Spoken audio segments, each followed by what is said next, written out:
Hey everybody, Sherry Ferguson here with the Portland Chamber of Commerce. We're here on Portland Connection. It's been a little while since we've given you updates. We have a few exciting things going on in the next little bit.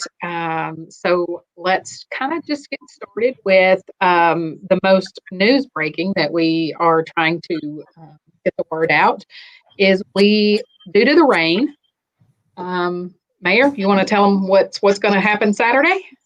Well, it looks like Hurricane Delta is coming in on us, and looks like we could possibly have a rain out. So we're looking to moving the festival to the next weekend on the 17th. And you know how it is. If we didn't cancel it, it'd be an absolute flood. And now that we're going to move it, the rain may miss us. You don't ever know, but we're going to just try to move it. It'll either help your weekend or we made a good call early on. Typically, we're not one that we kind of wait them out here at the chamber. We a lot of times just try to wait till the last minute to cancel. What we didn't want to happen is the fireworks. The fireworks going on, we want to make sure people can come out. You can shoot fireworks in the rain. But nobody's going to want to stand out in the rain and watch them. So that was a key player on why we decided to do that on Wednesday versus waiting until Friday. But I feel like it's going to be better for our vendors. It's going to be better for all of our performers. We may have a few of those that can't perform now that we changed dates, but we'll do some flexing and we'll flexible and we'll mix it around and we'll still have a great festival. Yeah, looking forward to it. You hate to plan on something and everybody get it on their calendar, but outdoor events are that way. And so we were watching some of the models, predicted models for the rain. They shift around a little bit. You don't never know. I mean, the hurricane itself could move slightly one way or the other, and it could change everything. It could bring more rain than it was anticipated. So, gonna do our best.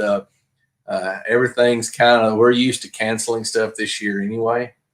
So, 2020 has been one of those years to cancel everything. So we'll see how it goes. Well, we are excited that we did not cancel and we are going to postpone. So hopefully we'll be able to move forward with that. City's got a lot of things coming up with one being our the voting. November is coming quick. And so we have early voting that starts on the 14th. And actually, Portland has some locations, 15th and 16th, I believe. It is. And it's a new location this year. And I know that it's going to create a little confusion. We've tried to kind of put that out there, but it'll be inside the gym at First Baptist here out in the middle of town on the 15th and 16th.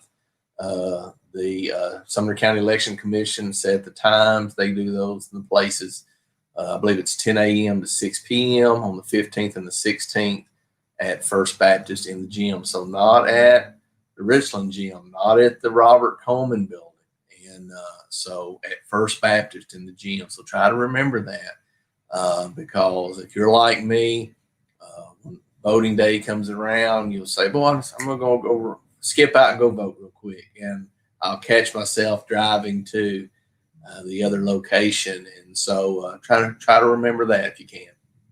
Well, I do the same thing when I'm driving to work. If I need to make a stop on my way to work, I find that I'm parked in front of my building before I need to turn around and go do whatever it was I was supposed to do. So muscle memory, we go to the same places that we do. Yeah. So do try to remember that if you do want to early vote and you want to early vote in Portland, it is the 15th and the 16th from 10 a.m. to 6 p.m. at First Baptist. Right. So if you're not registered, you too late. Too late now. That's right. Last day to register to vote was October 5th. And so I hope you registered and hope you made sure that you were still registered. Some people think it's a one-time thing, but they will purge the rolls based on certain criteria. So I hope you're ready to go and ready to vote and show up and do that.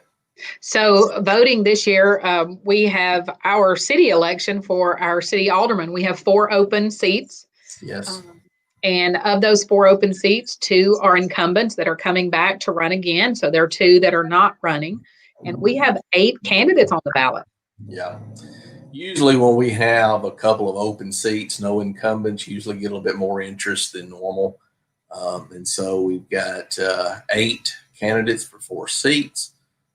Anytime you have several candidates, it's always interesting when you start counting vote totals at the end as they start getting released. It's a little nerve-wracking if you've never run for office and you've been there as they're sending in the vote totals and they're printing them off, and you're watching. And so I enjoy watching election night, whether it be federal, state, or local. But it's always interesting, because what comes out when the precincts start reporting versus how it ends up can be dramatically different, because certain precincts have different numbers of voters within them. But even in local elections, our last city election, there was a separation, I believe, between 2 of the folks running by only 3 votes. And so that happens a lot with council member seats in the city of Portland, because so this time you'll vote for 4 people, but a lot of times folks show up and they'll vote for 1 or 2 or whatever the case may be, and then depending on the number in the pool running, that vote gets really spread out, and you never know how it's going to turn out. So it'll be interesting. With a candidate, it does make it interesting. I'm actually helping to put together 2 candidate forums, because it's better to be able to vote when you're a little informed and you know a little bit about each candidate. Even though we're a small town, you may know somebody as a friend. You go to church with them, you see them at the grocery store, but it's a lot different in knowing how they will operate and what their plans are for the city of Portland. So with that, we're working on 2 forums. One of those is from the Cable Commission there with the City Cable Commission. Yeah, I'm excited to see both of these. So the first one will be October 15th over at the Temple Theater. And yes. Then the chambers will be October the 20th. You'll be at Southern Occasions, I think. Yes, is that correct? Mm-hmm. So, some of the candidates that are running, I don't know, and I'll be interested to hear, the things that they have on their mind and why they're running. Folks ask me a lot of times, well, who's running? Who should I vote for? And do all that. And, my answer is, well, it's hard. I think you need to figure out and reach out to those candidates and just ask them, why are you running? I think that's important. And then I also ask them, so what have you been doing? How have you volunteered in this community? How have you already been involved? And I think those are important questions to ask. So have you already been active, or what's that look like for you? And so, ask the questions, get to know them a little bit. It's important. Think about our city council members. They approve budgets. They do a lot of the legislation that we have. We have aldermen, not commissioners, and that's a little bit different. And so aldermen are more of a legislator. They're not a supervisor or anything like that. It's more like what a commissioner would be. But proving those budgets and spending, that's pretty important. It is, and it's always interesting to talk to someone that has never served as a city alderman, and then once they become a city alderman, they're like, it's a little bit different than I expected. So they usually realize it's more than they had thought it would be. One of the best things we did, we went to the federal election cycle. I remember when I got sworn in May, back when we used to do city elections in May, and the first thing they wanted me to do was vote on a budget. And so you're brand new, and they submit you all this information, and I thought, man, this is the craziest thing ever. And I said, I don't know when we ought to move our elections, but it shouldn't be in May, because the last thing you want to do is bring in. So we alternate hours. We're a 7-member board. So one year you're voting on 3, next year you're voting on 4. And we split that up, because the next thing you want to do is have a complete wipeout of a board. Nobody knows what's happening. But when you could bring in, just use this election, for instance, you could bring in 4 brand new people that's never served on the board. And the last thing you'd want them to do is to come in May and then have to figure out a budget. So we'd work to move that. And it made sense to move it to a federal election cycle. I just knew it needed to be out of where it was because, my goodness, that was a lot coming at you. And somebody said, well, it's a little town. How much could it be? I was talking to, I won't mention the other city. They're considerably larger than us. And I said, we look different on paper because of population numbers. But one thing that a lot of people never even see, that particular city, though larger than us, they don't have any utilities. We operate our own natural gas, our own water, our own sewer. We have multiple little corporations within the city of Portland. We have enterprise funds. We have government-backed funds. These things have to be separated. There's a lot that goes into that. And so when you just say, oh, well, it's the city of Portland, what could it be? And then you start getting the information, the packets that are coming to you and all the things and decisions, you realize, there's a lot going on there. And there's two ways to serve.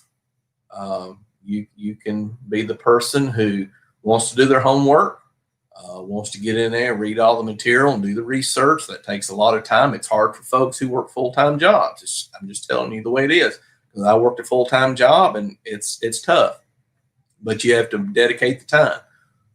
Or you can just show up and hope for the best. That's usually not the best way to go. Because once you get off into it, and you got to learn a little bit about everything, even as a council member, you got to learn about sewer plants and water plants. And there's a lot that goes on into being a council member in the city of Portland.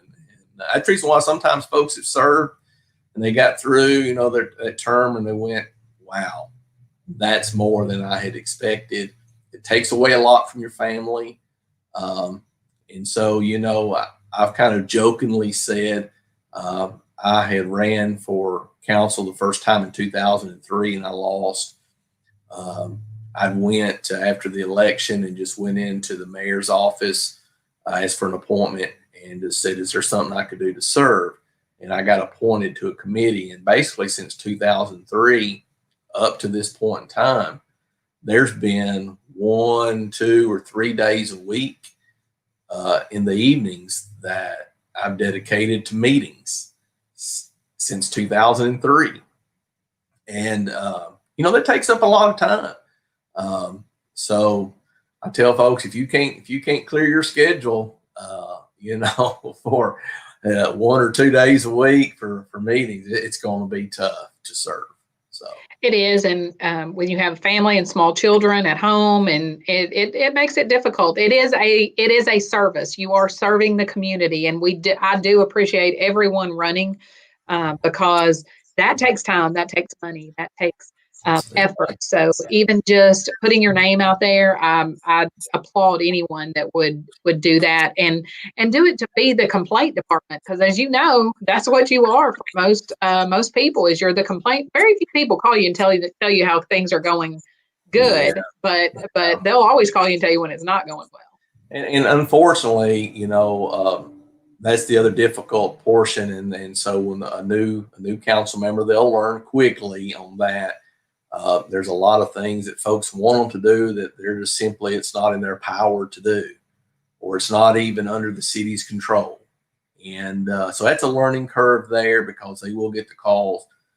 Probably a majority of the complaint calls many times are civil matters. City just don't have a part to play in that. There's not a codes issue there between homeowners. We can't get involved in those things. But the good news is, as people are sharing concerns and those things with council members, they can bring that to light, and then we can share with departments and maybe find ways that we can improve something that we didn't realize was even an issue. I say oftentimes that I wouldn't have known unless somebody would have told me, because right. You deal with so much, and we're about 14 square miles. We're in 2 different counties.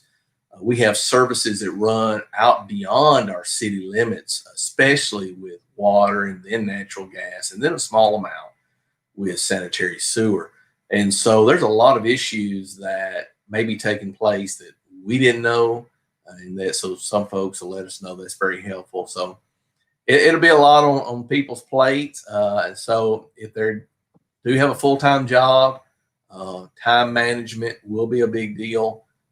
No doubt about that. But, if their desire is to serve, if if their desire is to make a difference in people's lives and for the betterment of the community, then they'll figure out a way to make it happen.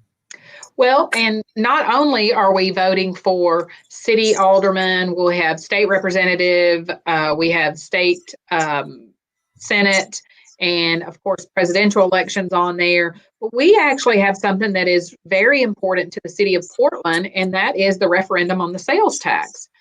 Yeah. So I feel like that anytime people think they're voting to give themselves a new tax, they automatically say, no, let's not do that.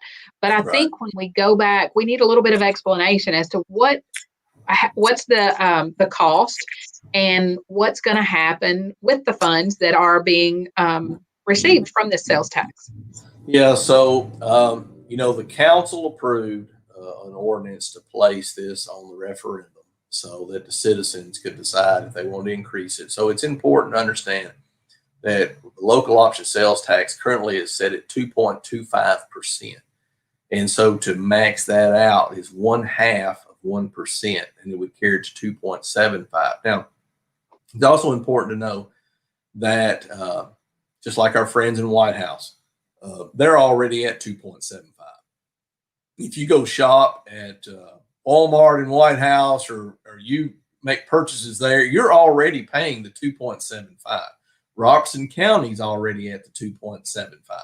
And so when you look at the stats for the state of Tennessee, I believe 249 out of the 350 cities are already maxed at the 2.75. I believe 52 of the 95 counties are already maxed at the 2.75. But what makes it unique here for the city of Portland, if we capture that 0.5% now, if we capture that, we get to keep 100% of the 0.5%. If we don't do that and the county decides to get it, then we'll only get a portion of that 0.5%, and we won't ever have another option to get that back. And what we've done, we've designated that 0.5% to go to street maintenance. So that means that not just property tax payers have to bear the burden. So usually the property owners, it's their taxes that gets hit more than anybody else's. So when we've got folks who maybe are renting, they're traveling in for work, or just passing through, when they make a purchase that is subject to local option sales tax, they get to participate in the maintenance of our roads. And so what that equates to is 1 nickel for every $10 purchase that is subject to local option sales tax. So that's important. And that seems like a very small amount, but that will add up over a period of a year. And, it's hard to put real numbers on some of that because we were kind of looking back on 2019 numbers, and here we are in the COVID-19 era trying to look at, though, let me just say this, the city of Portland has been doing okay. And I do want to say that even with COVID-19 and a lot of the difficulty we've seen in the economy around the country, the city of Portland has done pretty good, and we're very fortunate. So if we could take and add 1 more nickel on every $10 purchase, and that has to be, and those are committed funds. And so I can't take that money and go use that money to go buy a police car. That money has to be used for roads and street maintenance and paving. I really believe that within a period of 5 years, we'll really notice a difference in our community, because right now, we just simply cannot keep up with the paving. And it's a struggle for us to always add more and more and more revenue to that, so that budget continues to grow. Remember, we only get a small portion that comes from the federal government each year. That's based on population. Ours is just about $280,000. That's based on fuel tax that's sold throughout the state and then divided up per population. And so we try to add more and more each year. On top of that, of course, I'm waiting on the numbers right now. I just got to do a little paving in the fall, and waiting to see what those unit prices will come back in. They charge us based on tonnage. And so we can do a cursory look at the road based on the width and the length and those things based on what we think an overlay of 1.5 inches would be. But at the end of the day, when they come out, they do leveling courses and different things. It may use a greater amount of tonnage, could be less at times, but usually it's a little more. And so we wait for those prices to come back to tell us exactly where we are. But this fall, we allocated about $350,000 just for the fall paving list to do a few roads. It's, it didn't make a dent in your area, if we didn't get to your roads, right? And we've got subdivisions that's never been paved since they've been built. And we've got to do some real work in that. And I think it'll just change the look and feel of our community as a whole. We were able to go out here and make a difference at a section. Unfortunately, they've kind of been neglected. We made a concerted effort last year that we were going to start working on a certain area that was right behind me, actually, on the Church Street, Richland Street, Dollar Avenue, McLaughlin, all of that. So we started a little bit last year. We paid a little bit more in that area. That area is already seeing a revitalization. So some of the old structures are being removed, new houses are being built, and having new roads just really elevates that area. And so we're transforming a part of our town that once I think maybe some people have written off. And so we're seeing a redevelopment taking place. And part of that is the roads and doing some stormwater projects. So pretty excited, but this goes a long way. So I had just jotted it down. So, and I know, like you say, voting for a tax increase, but what you're voting for is that it's not simply on the back of a property owner. It's for anybody traveling into or through our community. And so if they spend $10 that are subject to local option sales tax, it adds 1 nickel to it. And over a period of year, that will generate a lot of money. I believe that will start changing, because one thing we want to do, we want to start a ceiling program to create longevity on the roads and cut down on some of the spending that we've been doing. But that takes time to get off the ground. And it's hard for us to justify sealing a road when I've got another road over here that really needs overlaying of pavement. And we've only got so much money. So we're always left, no, I got to choose this one. I got to choose that one. And we create a list. Matter of fact, I've got a little wish list up on my wall behind me of some roads that exceeded my budget by several $100,000. And that's not even the complete list of roads. So I knew I wasn't going to get to all of them, but I was creating me a list. I got through last year, first part of this year, fall, moving into spring. I'm trying to work on that list. But now I've always got roads that I didn't pave that are getting worse by the year. So that's why we're asking for that money. Well, and I know that a lot of times, nobody wants a property tax increase.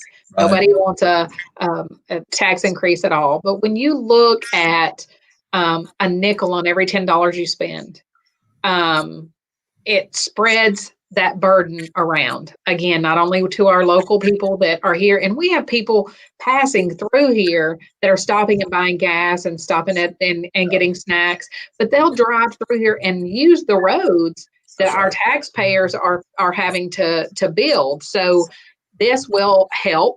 Roads are so expensive. I mean, the prices are going up, and that's the difficult thing. And we have to remember that Portland's population doubles each day for the workforce and the people coming into it. There's a lot of wear and tear. We have a lot of industrial areas. Those semis create a lot of wear and tear. Remember, those roads, the industrial roads, are built a little bit different than a road in your subdivision is built. When they need repair, it's considerably more expensive there, but that burden is still placed on the taxpayer.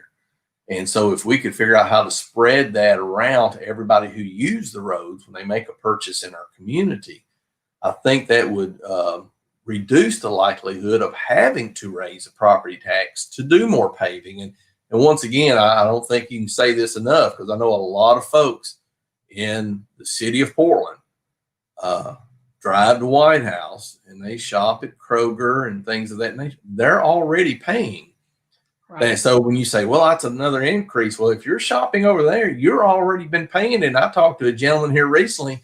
He said, I had no idea. I'd already been paying that there. It's been going on a long time there. They've had it in place. We're paving their roads. Yeah, they've had it in place for a few years. And so, it's just something the city of Portland probably should have done when it was first allowed by law. You had a small window, you could have done things differently. But I think this is a great opportunity for us if we would see it that way and not necessarily see it as a self-imposed tax, because once again, our only options really, if this doesn't, is you have to do property tax. Nobody wants to do that. Right. And, we already have a high rate. We're looking for ways not to do that. But as the community grows, as roads deteriorate, everybody wants their roads paved. I mean, I get emails a lot saying, well, I need my road paved. And I get that. Well, with that being said, there's somebody that's asked about Scattersville Road. Well, Scattersville Road is in terrible shape, and we want it paved too. Now, the good news for the Scattersville Road project is that it's under a local programs project right now with TDOT. So, matter of fact, at the council meeting, we just approved that particular engineer company. Local programs works a little bit different than how it works when we do it on our own. So we've got money that comes to the Federal Highway Department that we have allotted and goes out to us. So they've already have the part of Scattersville Road that's in the city limits, and then the little short section of New Deal Potts Road right across College Street that's in this program. We've asked them to move as quickly as possible because we'd like to have it paid this year. There's no guarantee that that's going to happen. Here we are, it's October 7th. The window for paving is getting shorter and shorter as we're moving into cold, but it's on our list. And and you say, well, how come you put that road on there and why didn't you just pave it on your own? And here's the reason. The roads that are identified out of that program, there's only a few of those in the city, and that money can be used on. If we didn't use the money, we lose the money. And so we designated the money for the Scattersville to do it that way. If we would have paved it out of our own budget, we would have lost the federal money, and you just can't use that on any road. It has to be for certain traffic patterns, and they identify those roads. So that kind of puts Scattersville in a tough spot, but we're working to get it fixed because it desperately needs it. Once again, while somebody's contacting me on that road, I'm getting people contacting me on another one, and there's only so much money to go around. So my encouragement to each one, I'm for it. I'm voting for it. I'm voting for the sales tax increase. I want to see the roads paved. And I think it's a great way for everybody who uses the roads to contribute just a little bit to make a difference. So that's my personal opinion. Well, I do think that, again, it spreads the love. It's a whole lot easier to take a little bit from everybody to help benefit the entire community than it is to put that burden on just a few. So it is. And the other thing that I don't think everybody doesn't understand. So we're at the mercy of these paving companies, and they love us and they like our money. Don't get me wrong. But when it comes to them scheduling, they're saying, okay, the city of Portland, you're only going to spend how much? $400,000? That seems like a lot of money to us. But they say, well, we've got a project over here that's $3.5 million. So when we get time, we'll get to you. And sometimes they don't get time to get to us. And we're always struggling to schedule these things. So the more and more money we can accumulate and have the projects in the queue ready to go, that we can say, we need you. I'm serious. And people think I'm kidding. When I say, if I can just say, can you give me 3 days? And people say, 3 days? 3 days of you being in our community makes a difference. And it's so hard to schedule because there's only so many of those companies around that can do these large road paving projects. Remember, they don't start paving roads until after the middle of April. Then there's a short window there to the end of the year. And then when you got to do contracts, and then budget cycle ends on June the 30th. I know this sounds awful complicated, but everything gets rolled into something else. And the more money you have to spend and the more projects that are ready, the easier it is to get them in and do your work, because we're battling against all the other communities just like they're battling against us. So, well, I do know that roads are something that it's very important. I mean, transportation is so important to our community. And again, when you travel on the road all day long, you know that you want that road paved.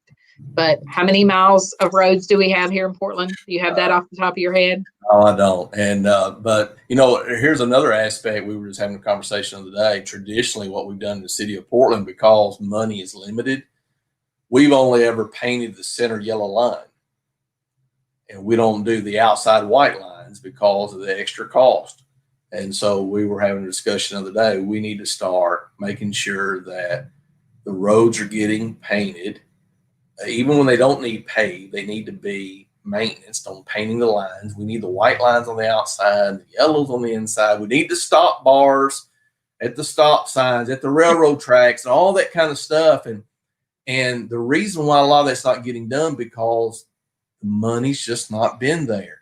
And then we have to set so much money aside because when there's unexpected maintenance and problems and we do repairs, there's issues, just silly things that take place throughout the year that adds up in the budget. And so if we can create a dynamic to have more revenue that's committed, they're called committed funds, they're designated toward that street maintenance. And that's what this 0.5% would be. It frees us up to start raising the level of our roads. And I really believe in a period of 5 years, we will really notice community-wide a big difference and start getting our feet on level ground where we're constantly waiting. See, oftentimes we wait till the road completely falls apart before we pave it. We don't want to do that. Yeah. We want to keep them maintenance and keep the level up all the time. So that's kind of where we are on that. Well, I know that we mentioned earlier that we will be, well, let's go back and let's say go vote. Make sure you vote. We can't really say vote often because that's not allowed, but that's always a joke. But we do want everybody to vote. This year may be different. I don't know how it's working out. I really don't. So. You're right. But make sure you vote, whether you vote early at the administrative or in Gallatin. It's actually not even at the administrative there either. That's what I'm saying. That's confusing. So you have to pull up the Vote Sumner. Then you have to go to their calendar and it'll show you. We'll post it on our page. So we'll have all the dates of where you can go. But in Portland, you can go on the 15th and 16th at First Baptist Church from 10 till 6. Yes. And then, of course, if you don't, you can vote at your regular precinct on November the 3rd. Yes. Yes. And so, it's important. This is, a personal thing. But to me, the least I can do as an American is go vote. There's a lot of people who died and shed their blood for me to have the opportunity of freedom. I can go vote. And, and I know we've heard all the stories and, maybe don't vote in person. I'm like, come on, let's get out and go vote. Go vote earlier, go vote on election day, whatever you need to do, make it happen, go vote. And, if you go look at the percentages of registered voters and those who turned out, it's pretty depressing each election, and it's the least we can do, to be honest with you. And also listen to the debates. And for us, it's a forum. It's not a debate. We don't want them arguing back and forth. So we do a forum. We ask them questions so that they can answer that. And we have the 2 of those that are coming up as well. And we'll post the information on that. But they'll be live on Facebook, so you can watch those. And they'll be on WQKR. And then they'll stay here, so you can go back and listen and make sure that you get to hear both of those forums. Again, we don't have debates, so we don't want them, Well, I tell you, if you've never been in one of those, once again, you're going to be asked a question. You don't know what the question is going to be. They're going to tell you got 60 seconds to answer. Then you got somebody holding up a thing when you're getting close and they're showing you a stop sign and you're on TV or whatever. I mean, it can be a little nerve-wracking. And, it is.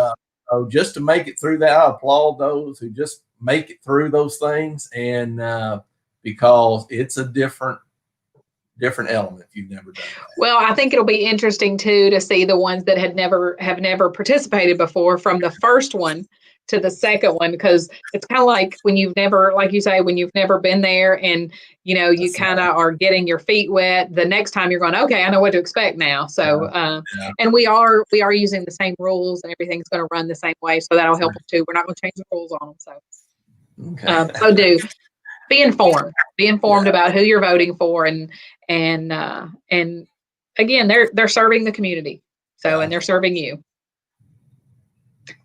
So we also have just announced at the beginning of this broadcast that we are moving the festival the hurricane's coming in, and as you know, hurricanes can wreak havoc on Tennessee, even though we don't live on the water. Yeah. So the hurricane's coming in. So we're going to move from this Saturday to October the 17th, and we're going to move all of our festivities to the 17th, and hopefully be able to do everything we were planning to do. Maybe a few changes just because of scheduling conflicts with the people that are coming, but hopefully we'll be able to do that. Fireworks are on. We do know we're going to be able to do those. So On the that was the main 17th. thing. The 17th, that was the main thing that we checked on, is that we could move those, and those are good to go. So still planned.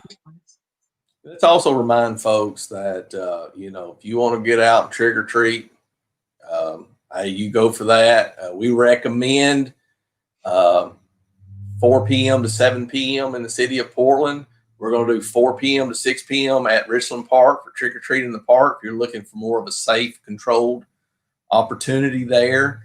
But once again, you make your own decisions for you and your family, what you think is best, what you think the best safety practices are, whether you're dealing with coronavirus or going to other people's houses you don't know. At the end of the day, you make your own decisions. But, you know, if you want to get out and trick or treat, you go for it. It's on Saturday. And by the way, interesting factoid, I believe we'll have a blue moon that night. So the second full moon of the month is usually called a blue moon, I believe. And we're going to be having a full moon on October 31st. So interesting little deal. Will you be howling at the park? I may, and I love full moons. And so I really enjoy looking at stars and those things. I have a little app on my phone that you can point to the sky and just point wherever you're looking with your phone, and it'll show you the constellations and the names and what star is where. I've enjoyed that stuff since I was a little kid. I mean, I enjoy looking at flowers and squirrels and birds. I do all that. They make fun of me. They made fun of me at the council meeting again the other night because we had to rename a road and called it Thrasher. And because they didn't know that was a bird. And so Thrasher's a common bird in the state of Tennessee. And then we renamed a road the other day called Coo Dove Drive. I really enjoy coo doves and have some of them in my own yard that I enjoy feeding and watching. And so if they give me the option to name roads, I'm going to name them flowers and birds and all that stuff when we get the opportunity. So. Well, I think there'll be a few other trick-or-treat opportunities out there as well. I think the car show that's here on Main Street will be doing a trunk or treat as well. So we'll have all of those on the Chamber Facebook page, so you can do that if you're wanting to participate. So say you want to let children come to your home to give out candy. Always, our rule was if the light's on, that's the houses you can go to. So if you are worried about people coming to your home, just keep your lights turned out, and I'm sure they'll just bypass those for those kids that are out there trick-or-treating, trying to get mom and dad some candy, because I really think that's where a lot of it goes. That's what we would do. When we hand it all out, we'll just turn our light out. You know, I don't know if you've ever had those days where you were overrun and you were in the cabinet and you were finding like peanut butter and crackers and snack cakes. You just hand out whatever you could because you already ran out of candy. But turn the light off. You may still have somebody. Sometimes you get some that don't know how it works. But usually the rule of thumb is if the light's off, they won't knock. So. Yeah. Yes. Well, and I didn't have that opportunity when I was growing up because I lived in the country. And if they walked all the way to your door, you better have something to give them. So there weren't many, but and that's also when we could still make Rice Krispie treats and all that kind of stuff to give out. Hey, my favorite today, we still make them. We don't have to be like Halloween. I love caramel popcorn balls. Yes. And I grew up making them, and we would hand them out. And you could go to other people's houses, and they would hand them to you. I love those things, man. Me too. Me too. But, you know. Well, Mayor, we appreciate you. I know that this has been a strange year. You've got an opportunity to be a mayor during a pandemic and make a lot of decisions that nobody would ever think that you would have to make. Yeah, and just a quick factoid: the only other Portland mayor to be a mayor during a pandemic died of the flu. So just heads up on that one. So that was the story it was told me. So we'll see how this one goes. Yeah, I'm praying for you because we don't need that. So, but no, we do appreciate you. Remember, go vote, listen to the debates. October 17th is our fall festival that has been moved. And then, of course, trick or treat is always October 31st. And we will have trick or treat in the park. And for other activities and things going on, check out the Chamber and the city's Facebook page. And then November 14th will be the craft show, 47th annual. Yes.